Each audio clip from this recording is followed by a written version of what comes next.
can see I'm right around 119 volts. Take this small flathead screwdriver right here and adjust that AVR accordingly.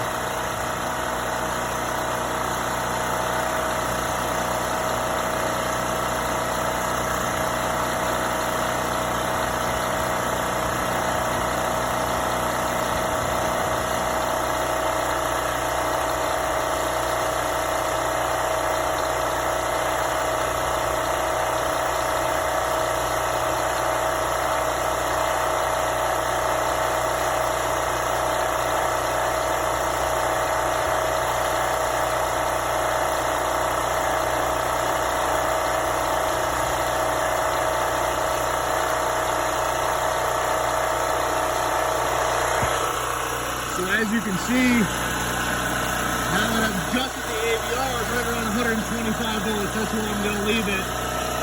And I'm in the 120 volt position, which is perfect.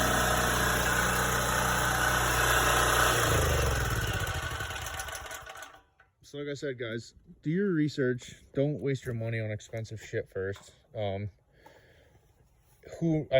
threw out the old AVR. I should have kept it.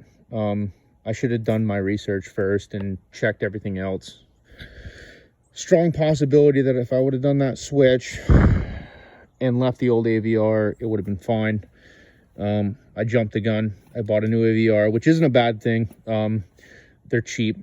I actually bought 2 of them, so I had another one on hand, especially all of this stuff that's going on with the coronavirus now. Who knows what's going to happen, if we're going to be off grid, so on and so forth. Who knows? But like I said, do your research.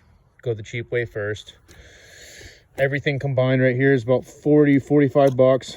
This is pretty sweet to have too, especially if you're running your house on a generator and you want to make sure the generator is putting out to certain outlets.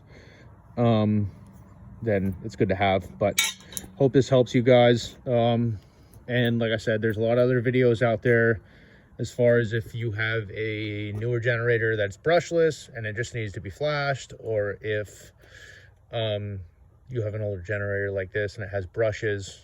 Brushes, they're not bad. You know, it's actually easier to work on than a brushless system.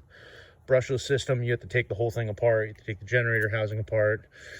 A lot more intricate parts. I'd honestly, in my honest opinion, I'd rather have something with brushes. So I hope this helps you guys out.